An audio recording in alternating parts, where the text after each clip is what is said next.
우리 옆에 계신 분하고 한번 인사할까요? 이렇게 고백합시다. 제 옆에 앉아주셔서 영광입니다. 이렇게 제 옆에 앉아주셔서 영광입니다.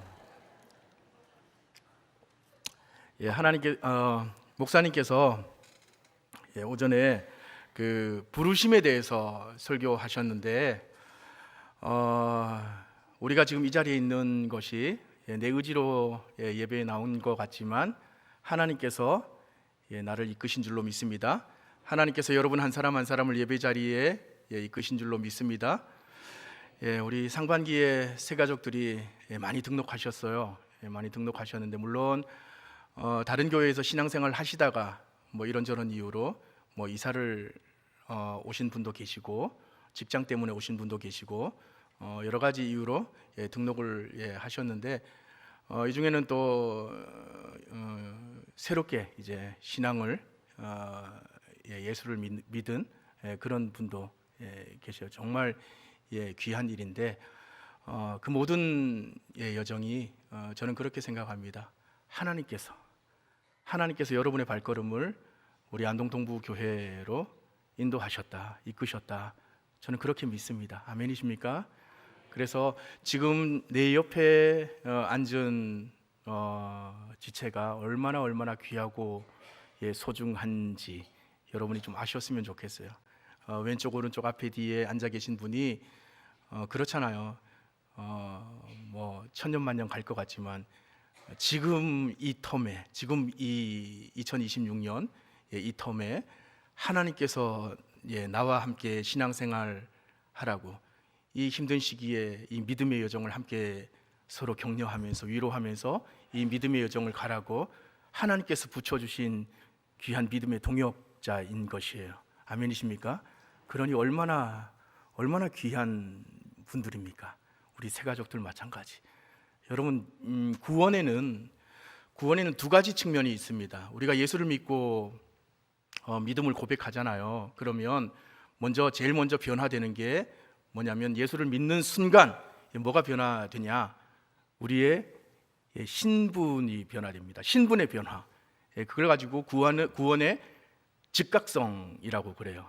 근데 이거는 일부 측면이죠. 또 한 가지가 있어요. 예수를 믿고 우리의 신분이 변화됨과 동시에 뭐가 변화되느냐? 뭐가 변화되는지 아세요? 수준이 변화돼, 수준이. 근데 그거는 바로 그 순간에 변화되는 게 아니라 점진적으로 우리가 신앙생활 하는 동안 점진적으로 성화의 과정이기도 한데 그래서 그걸 가지고 뭐라고 그러냐면 구원의 점진성이라고 그러기도 해요. 그래서 두 가지 측면, 구원의 두 가지 측면이 있는데 오늘 본문은 구원의 점진성의 측면에서 그 맥락에서 제가 오늘 이 웰커밍 예배 때 어떤 말씀을 가지고 함께 은혜를 나눌까 기도하면서 고민하다가 하나님께서 이런 마음을 주셨어요. 그래서 오늘 제목이 뭐냐면 뭐죠? 내 이름이 무엇이냐? What is your name? 내 이름이 무엇이냐? 영어 성경에 보니까 그대로 What is your name? 이렇게 돼 있더라고요. 제가 예전에 그 대구에 신방을 가다가 보니까 신천대로를 타고 이렇게 가는데 왼쪽 편에 큰 세로로 이렇게 간판이 하나 걸려 있는데 혹시 사진 있어요? 뭐라고 적혀 있어요? 한번 크게 한번 읽어볼까요? 시작. 좀 뭐 하는 집인 것 같아요? 누가 이름을 함부로 짓는가? 장명소 같기도 하고 제가 신방을 가면서 저거 보다가 그때 목사님 옆에 타고 이제 우리 교육자들 이제 아마 병원 신방 갔던 것 같아요. 굉장히 저 마음속으로 야 이름 멋지게 졌다. 저 장명소인지 뭔지는 모르겠으나 야 정말 이 간판 멋지게 이름을 멋지게 지었다. 그런 생각을 한번 해본 적이 있습니다. 내 이름이 무엇이냐? 그럼 사람은 누구나 저마다의 그 이름을 가지고 살아가잖아요. 이름에는 그 사람을 향한 어떤 기대와 또 소망과 또 어떤 삶의 모토 같은 것이 담겨져 있기 때문에 예로부터 우리나라에서는 이 이름을 굉장히 중요하게 여겼습니다.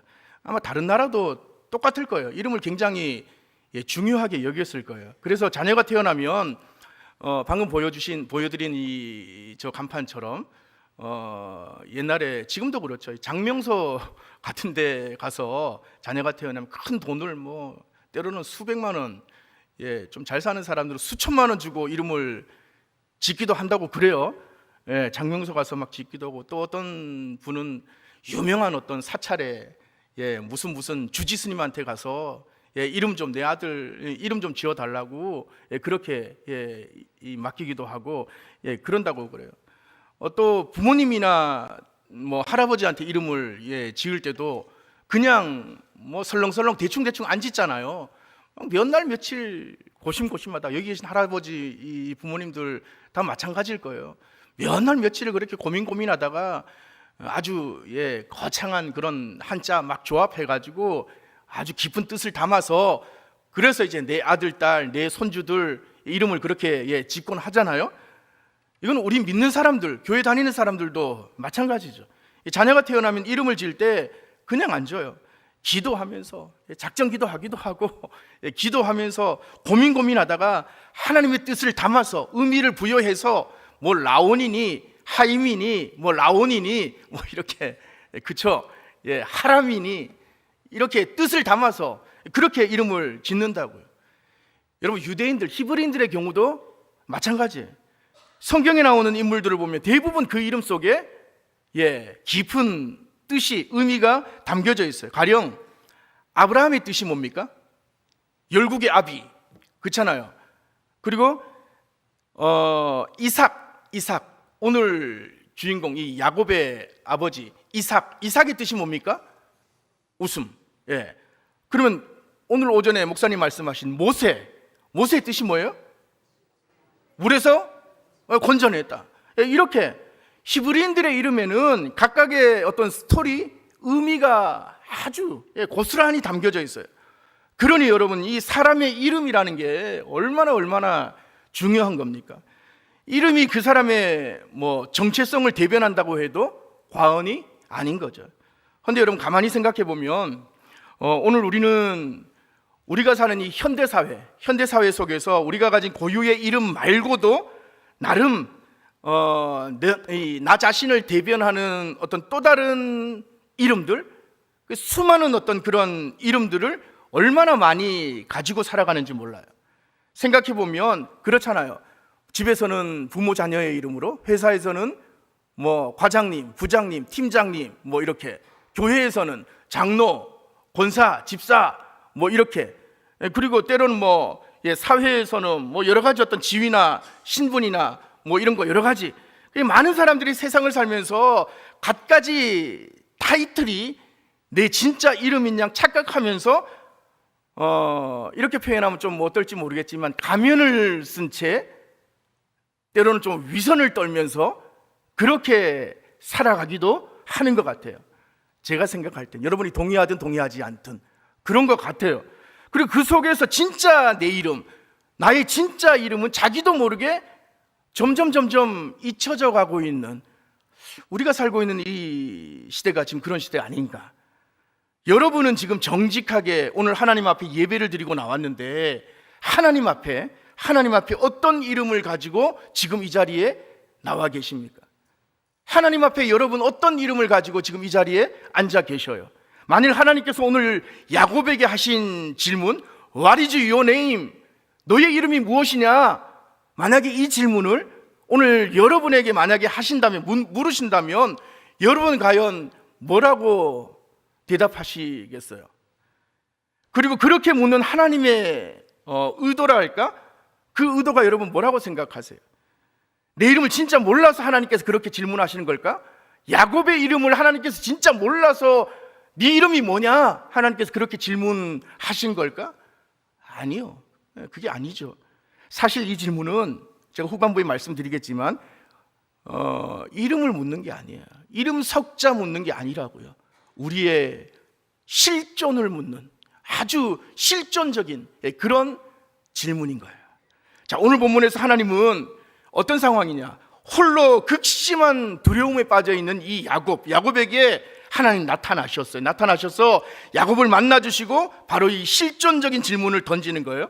어쩌면 야곱은 인생의 가장 어두운 밤, 자신이 평생 동안 인간적으로 아주 치열하게 쌓아올린 세상적인 성공과 또 업적을 다 내려놓고 지금 하나님과 1대1로 독대하고 있는지도 모르는 그런 상황이에요. 사실 여러분, 야곱의 인생을 보면 야곱은 태어날 때부터 엄마 뱃속에서 이 날 때부터 형의 에서의 이 발꿈치를 붙잡고 나왔잖아요. 그러니까 태어날 때부터 아주 뭔가를 움켜쥐기 위해 태어난, 그래서 일평생 남을 이기기 위해서 어떻게든 살아남기 위해서 수단과 방법을 가리지 않고 치열하게 달려온 그야말로 인간 승리의 표본이에요. 표본. 그게 야곱이라고요. 그런데 지금 어떻습니까? 지금 상황이 자기가 가진 지혜도 재력도 가족도 자녀들도 인맥도 그 어떤 인간적인 능력도 결국은 아무 소용이 없음을 깨닫고 지금 절망하고 있는 그런 상황, 그 상황이 지금 야곱이 처해 있는 상황이라고. 그리고 순식간에 두려움에 빠져 있는 상황, 그 절망의 순간에 하나님은 야곱을 지금 찾아왔어요. 그리고 인생을 완전히 그냥 송두리째 뒤흔드는 그런 질문을 던지시는데, 그 질문이 바로 What is your name? 네 이름이 뭐냐? 지금 이 질문을 던진 거예요. 그러니까 분명 야곱을 향한 하나님의 섭리, 야곱에게 이렇게 질문하신 하나님의 의도가 여러분 있었겠죠, 그죠? 그렇다면 이제 하나님 아버지의 그 마음을 한번 다 같이 살펴보기를 원하는데, 하나님은 오늘 저와 여러분에게도 동일하게 내 이름이 뭐냐? 지금 이 자리에 앉아 계신 여러분 한 사람 한 사람을 향해서도 하나님께서는 네 이름이 뭐냐? 이렇게 묻고 계신다라고 저는 생각해요. 오늘 이 악하고 험한 세대 가운데 여전히 내 힘으로, 내 능력으로, 내 지혜로 내 인생을 움켜쥐려고 아둥바둥 살아가다가 지치고 상한 마음으로 지금 이 자리 주님 앞에 나온 저와 여러분에게 하나님 묻고 계신 거죠. 내 이름이 뭐냐? 네 이름이 뭐냐? 이 시간 주님의 그 따뜻한 음성 듣기를 소망합니다. 여러분, 오늘 본문 창세기 12장은 다시 말씀드리지만 야곱의 인생에 있어서 최대 위기이자 그의 삶의 최대 전환점을 다루고 있는 그런 본문이에요. 먼저 본문의 상황을 이해하려면 야곱의 지난 20년 세월 그 스토리를 좀 돌아보아야 되는데, 간단하게 제가 말씀을 드리면, 우리가 다 아는 것처럼 야곱이 쌍둥이 형 에서를 속여서 장자의 명분과 축복을 가로챘잖아요. 고작 팥죽 한 그릇에. 이게 굉장히 웃긴 장난스러운 이야기 같지만, 여러분 창세기 25장 34절 하반절에 보면 에서가 장자의 명분을 가볍게 여겼다, 이렇게 성경은 증거해요. 그러니까 이렇듯 나에게 분명 소중한 것이 있는데, 나에게 분명 귀한 것이 있는데, 여러분에게 분명 귀하고 소중한 게 있는데, 귀한 것을 귀한 것으로 여기지 않으면, 귀한 것을 모르면 그거 빼앗기는 거예요. 어느 순간 빼앗긴다고요. 어쨌든 야곱은 이후 어떻게 되느냐? 어머니 리브가의 도움으로 눈이 어두운 아버지 이삭을 속이고 기어코 아버지 이삭으로부터 장자의 축복을 받아냅니다. 악착같이 아버지로부터 축복을 받아내요. 목사님께서 제가 오늘 설교 준비를 열심히 기도하면서 준비했는데 오전에 이 언급을 하시더라고요. 제가 이 스토리를 다 목사님께서 언급을 하면 어떡할까 가슴이 철렁했어요. 근데 조금만 살짝만 터치를 하시더라고요. 참 다행이라고 생각했는데, 기어코 아버지 이삭에게 축복을 받아내요. 그러니 여러분 보세요. 에서가 가만히 있었겠어요?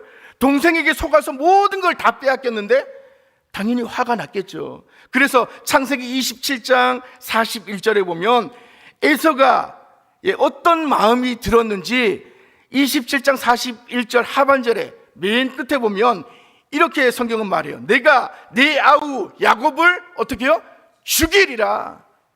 내가 동생인데 내가 내 동생 야곱을 정령 죽이겠다. 동생을 죽이겠대요. 그래서 야곱은 어떻게 합니까? 형 에서를 피해, 너무너무 무서워서 에서를 피해서 어머니 고향 외삼촌 라반이 살고 있는 광야 밧단 아람으로 도망을 가는 거예요. 거기서 무려 얼마 동안 있었느냐? 얼마 동안 있었게요? 20년 동안이나 외삼촌과 함께 일하는데 여러분, 말이 20년이지 그곳에서의 20년은 야곱에게 정말 혹독한, 가혹한 그런 세월이 있어요. 남을 속이는 데는 이 이름처럼 야곱의 인생이 그랬다고, 남을 속이는 데는 진짜 일가견이 있는 그런 야곱이었는데, 근데 외삼촌 라반은 보니까 야곱보다 더한 사람이에요. 야곱이 가서 보니까 와, 이런 사람이 있나? 야곱은 그래서 가서 막 학을 띄는 거예요. 그래서 야곱의 품삯을 무려 10번이나 준다 그래 놓고 안 주고, 10번이나 이 야곱의 품삯을 바꾸면서 이 야곱의 노동력을, 그를 착취하는 거예요. 누가요? 외삼촌 라반이. 그래서 20년 세월이 흐른 거예요. 그러나 야곱은 거기에 굴하지 않습니다. 기가 막힌, 아주 잔꾀하면 야곱 아닙니까? 이 잔머리, 기가 막힌 잔머리와 지독한 근성으로 버티는 거예요. 그래서 결국 4명의 아내와 12명의 자녀를 놓고 수많은 가축대를 이룰 만큼 엄청난 재산을 크게 일굽니다. 그렇게 야곱은 거부가 돼서 20년 만에 이제 고향으로 돌아오는 거예요. 그런데 고향으로 돌아와요. 그런데 고향 땅을 바로 눈앞에 둔 야복강가, 야복나루에서 청천벽력 같은 소식을 야곱이 들어요. 어떤 소식이냐? 형 에서가 잊었는 줄 알았는데, 방금 전에 말했잖아. 20년 전에 떠나올 때 왜 바단 아람으로 야곱이 도망쳐 왔습니까? 형 에서가 동생 야곱을, 내가 정녕 야곱을 죽이리라, 그게 무서워서 야곱이 도망쳐 왔는데, 이제 20년 만에 고향으로 돌아가요. 근데 야복강가에서 어떤 소식이 들려오느냐? 에서가 자신을 맞이하러 오는데 무장한 군사들 400명을 거느린 채 야곱에게 달려오고 있다는 거예요. 그러니 여러분, 무섭습니까? 안 무섭습니까? 야곱은 생각했겠죠. 와, 20년이 지났는데 아직까지 못 잊고 있구나, 나를 죽이러 오는구나.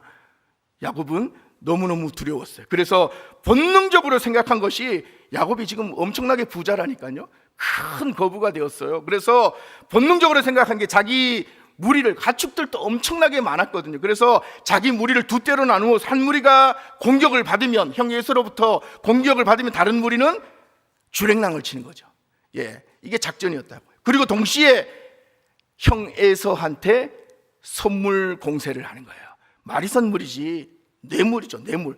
근데 그 양이 엄청나요. 창세기 32장 23절 이하를 보니까 암염소가 200에, 숫염소 20, 암양 200, 숫양 20, 낙타 20, 30, 뭐 엄청나요. 이거를 다 그냥 에서한테 그냥 갖다 바치는 거예요.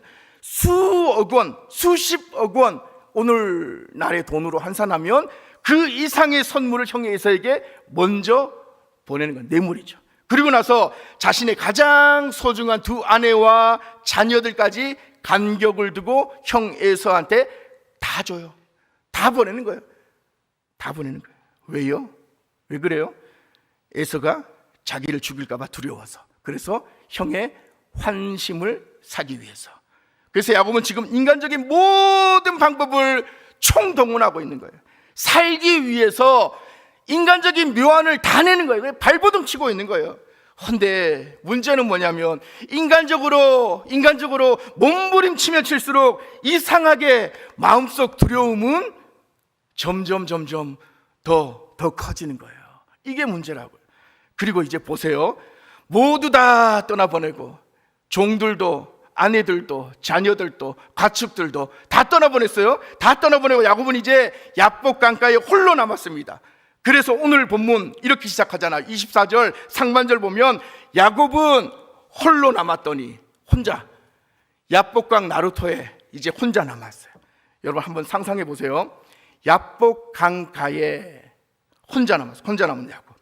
야곱은 지금 철저하게 혼자입니다. 혼자. 이 장면 한번 가만히 여러분 묵상해 보자고요. 성경을 읽을 때 성경 속으로 우리가 들어가는 거예요.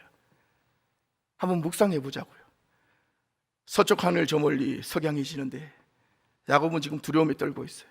자신의 모든 소유도, 그토록 아끼던 아내도 자식들도 강 건너편으로 다 떠나보냈습니다. 칠흑 같은 광야의 밤, 강가 이 나루에서 야곱은 지금 철저하게 나 혼자 남은 상태예요. 야곱이 평생을 바쳐서 그토록 움켜쥐려 한 것들이 여러분 지금 다 어디에 있어요? 그가 외삼촌 라반 밑에서 20년 동안 밤낮 없이 치열하게 일하면서 모은 그 많은 재산, 재물들, 여러분 그거 다 지금 어디 갔나요? 어디 있어요?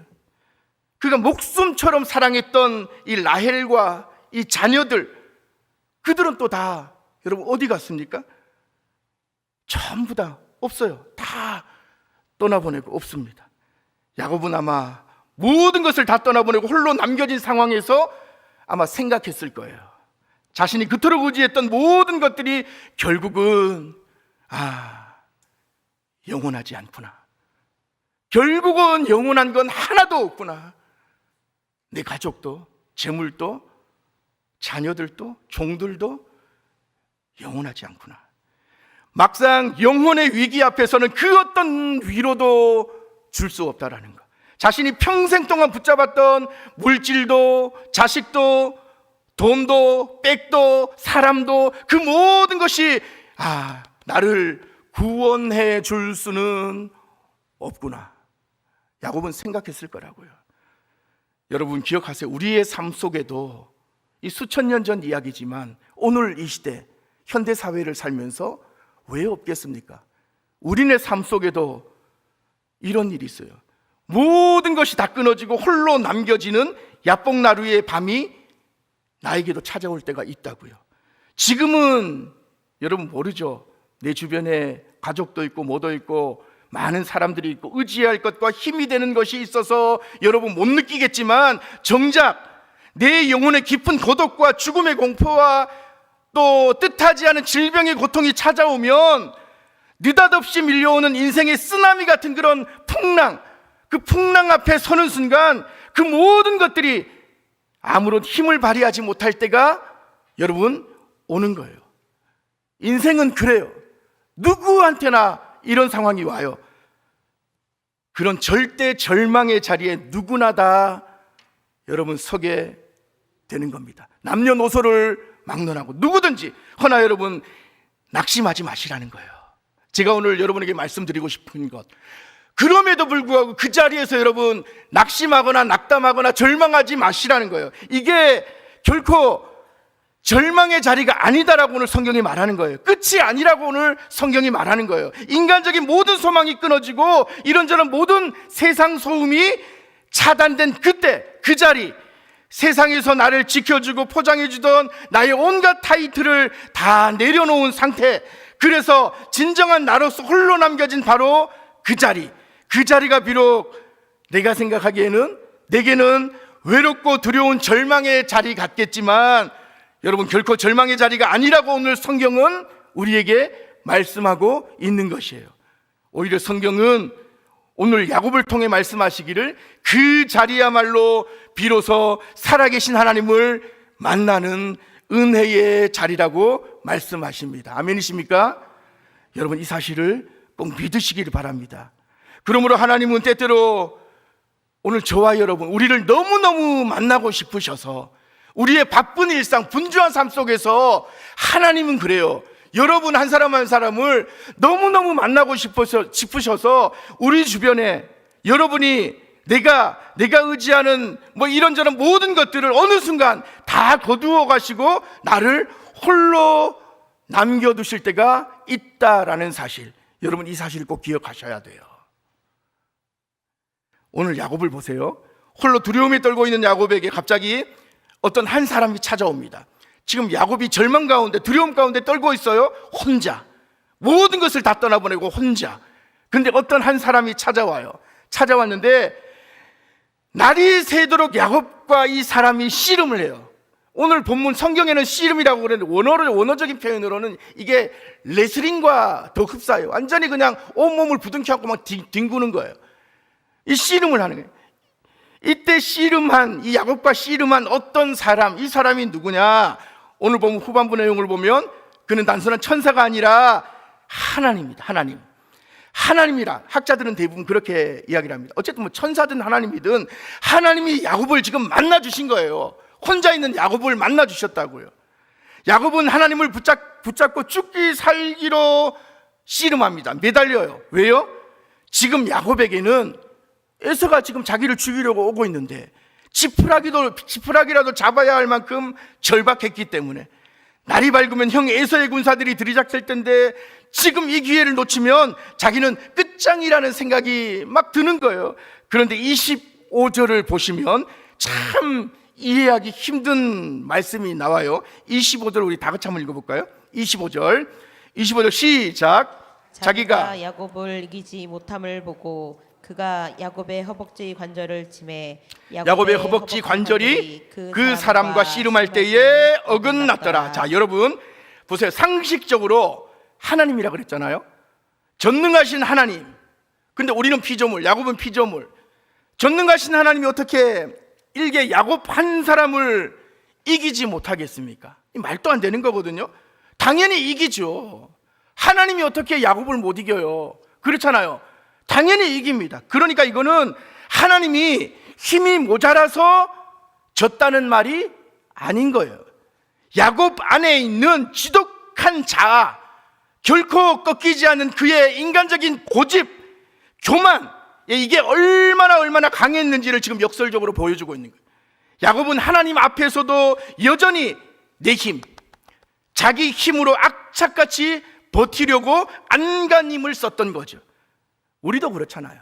신앙생활 하다 보면 그렇지 않습니까? 내가 하나님을 믿노라 하지만 우리가 세상 살면서 우리도 여전히 그렇지 않습니까? 때때로 내 힘으로, 내 능력으로, 내 지혜로 하나님 할 수 있습니다.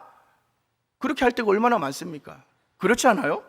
한번 내 힘으로 해보려고 안간힘을 쓰면서 살아갈 때가 여러분 얼마나 많습니까? 힘을 빼야 되는데 머리로는 알아요. 근데 잘 안 되잖아요. 힘을 빼야 되는데, 하나님 앞에서 힘을 빼야 되는데, 그래야 하나님이 일하시죠. 그렇지 않습니까?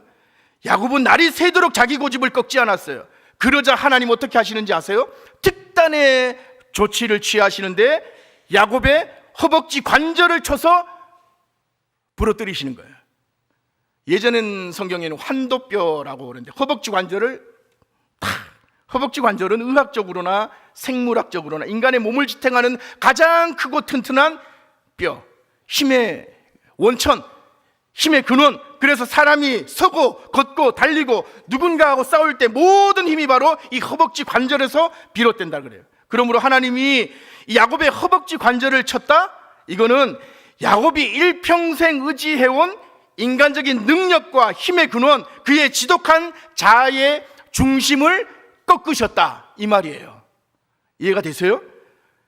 여러분, 하나님은 이렇듯 때때로 우리의 허벅지 관절을 치셔요. 때때로 우리의 허벅지 관절, 우리 힘의 근원을 꺾으실 때가 여러분 있어요. 우리 인생 중에서 내가 가장 믿고 의지하는 그게 뭔지는 모르겠으나 여러분이 지금 가장 믿고 의지하는, 그게 돈이 됐든 자식이 됐든 직장이 됐든 뭐가 됐든 때때로 하나님께서는 그것을 치실 때가 있어요. 왜요? 왜 그럴 것 같아요? 그렇게 해서라도 하나님 한 분만 의지하게 하시려고. 아시겠어요? 여러분, 그렇게 사는 삶이 진정 더 복된 삶인 줄 여러분 믿으시기를 바랍니다. 그게 더 복된 삶이에요. 이제 야곱은 다리가 부러진 채 그분의 바지가랑이를 붙잡고 매달립니다. 비로소 전적으로 하나님만 의지하는 거죠. 이렇듯 나의 힘이 완전히 빠지는 순간 하나님만 의지하게 된다고요. 나의 힘이 완전히 빠지는 순간. 그러니 26절 보세요. 동이 틀 무렵 하나님이 떠나려 하자 야곱이 하나님께 매달리면서 이렇게 애원하잖아요. 26절 하반절. 당신이 내게 축복하지 않으면 내가 절대로 당신을 어떻게 해요? 보내지 않겠습니다. 여러분, 사실 이게 표면적으로 보면 축복을 구하는 것 같지만 그게 아니에요. 에서로부터 자신을 지켜달라는 절박한 구원의 요청이거든요. 근데 보세요, 중요한 건 이때 하나님은 뭐라고 말씀하시느냐? 대답 대신에 뜬금없이 야곱에게 질문 하나를 던지시는데 그게 바로 오늘 설교 제목이잖아요. 바로 27절. 그 사람이 그에게 이르되 뭐라 그럽니까? 내 이름이 뭐냐? What is your name? 네 이름이 무엇이냐? 이렇게 대답하는 거예요. 그러니까 하나님이 야곱의 이름을 정말로 몰라서 지금 이 상황 가운데 네 이름이 뭐냐 이렇게 질문했겠어요, 여러분? 그게 아닌 거죠. 이 질문은 한마디로 야곱의 아이덴티티, 야곱의 정체성에 대한 아주 본질적인 질문을 하나님께서 지금 던지고 있는 거예요. 하나님은 야곱의 가장 밑바닥에 숨겨져 있던 과거의 어떤 수치와 죄악을 들추어내시기를 원하셨던 거예요. 그래서 야곱아, 야곱아, 너 그동안 어떻게 살았니? 어떠한 모습으로, 어떠한 방법으로 너 그동안 어떻게 인생을 살아왔니? 하나님께서 그거 지금 물으신 거예요. 그러자 야곱이 뭐라고 대답하느냐? 내 이름은 야곱입니다. 야곱입니다. 여러분, 야곱의 뜻이 뭐예요? 우리가 잘 아는 것처럼 발꿈치를 잡는 자, 다른 말로 약탈자, 사기꾼, 속이는 자, 간사한 자, 도둑놈, 훔치는 자, 이게 야곱이잖아. 야곱. 실제로 야곱은 그렇게 살았어요. 이름대로 형 에서의 장자권을 훔쳐서 이 광야로 도망쳤던 그 사람이 야곱 아닙니까? 그러므로 야곱이라는 이름은 이런 거예요. 하나님을 오늘날 믿노라 하면서도 하나님의 약속을 온전히 신뢰하지 못하는 명목상 그리스도인, 육적인 그리스도인, 세상적인 그리스도인, 이 가운데는 없습니까? 내 힘으로 한번 살아보겠나라고 떵떵거리면서 자기 능력으로 사는 사람들, 그래서 늘 불안 속에 사는 오늘날 육적인 그리스도인의 표상이 바로 야곱이에요. 그간의 야곱의 인생을 보면 실제로 야곱은 그렇게 치열하게 살았던 것 같아요. 그런데 그 치열함이 하나님을 의뢰하면서 비롯된 그런 치열함이 아니라 그저 인간적인 어떤 노력, 인간적인 교만에서 비롯된 그런 치열함이었던 거죠. 그러니까 야곱은 하나님의 은혜로 살아야 되는데, 그렇잖아요. 하나님의 은혜로 살아야 되는데 우리 예수 믿는 사람은 예수를 믿고 하나님의 자녀가 된, 하나님의 백성이 된 오늘 저와 여러분, 우리는 마땅히 세상 가운데서 하나님의 은혜로 살아야 되는데 하나님의 은혜로 살지 않고 여전히 인간적인 노력과 인간적인 방법으로 사는 거예요. 그렇게 사는 세상적인 사람의 상징이 바로 야곱이라고요. 그러한 인생은 여러분 당연히 매 순간 불안하고 두려울 수밖에 없는 거예요. 하나님께 맡기고 하나님의 은혜로 살면 평안할 텐데 인간적인 속임수로 허구한 날 치열하게 빼앗고 뺏기면서 허구한 날 훔치면서 살려니 맨날 첫날 불안하고 두려운 거죠. 야곱은 허벅지 관절이 부러지고 나서야 이 사실을 깨달았어요. 그래서 하나님께 매달린 겁니다. 이제부터는 하나님의 은혜로 살겠다는 거죠. 그래서 죽기 살기로 축복을 구한 거예요. 그러자 하나님께서 뭐라고 말씀하시느냐, 마지막 28절, 우리 이거 읽고 제가 마무리하겠습니다. 다 같이 읽을까요? 시작. 그가 이르되 내 이름을 다시는 야곱이라 부를 것이 아니요 이스라엘이라 부를 것이니 이는 내가 하나님과 및 사람들과 겨루어 이겼음이니라. 할렐루야. 하나님은 야곱을 정죄하지 않았어요. 그저 당신의 품에 따뜻하게 품어주시면서 용납해 주셨어요. 그리고 그의 이름을 바꿔주셨어요. 야곱에서 이스라엘로. 이스라엘 뜻이 뭔데요? 하나님과 겨루어 이겼다. 사실 이게 말이 안 되는데, 그렇잖아요. 이 말이 안 되거든요. 하나님께서 야곱을 그렇게 용납해 주시고 인정해 주셨다는 거예요. 여러분, 피조물인 인간이 감히 어떻게 창조주 하나님과 겨루어서 이길 수 있겠습니까? 그러니까 이 승리는, 이 이김은 힘으로 하나님을 이긴 물리적 이김이 아니에요. 자신의 무력함을 절실히 깨닫고 오직 하나님의 은혜만을 구하면서 눈물로 하나님 앞에 매달리면서 그렇게 하나님의 긍휼하심을 구하는 하나님의 자녀에게 하나님 아버지께서 스스로 져주신 거예요. 져주신 거. 야곱이 자기 힘을 빼고 제 이름은 야곱입니다, 지금까지는 내 힘으로, 내 능력으로, 내 지식으로 살았습니다, 하나님 나를 불쌍히 여겨주십시오, 이렇게 매달릴 때 하나님의 사랑이 기꺼이 그런 야곱에게 져주신 거죠. 그래서 이스라엘이라는 이름은 하나님과 겨루어 이겼다, 이런 뜻이기도 하지만, 여러분 잘 들으세요. 이스라엘은 하나님과 겨루어 이겼다, 이런 뜻이기도 하지만 제가 생각하기에 결국은 이 말의 뜻은 뭐냐?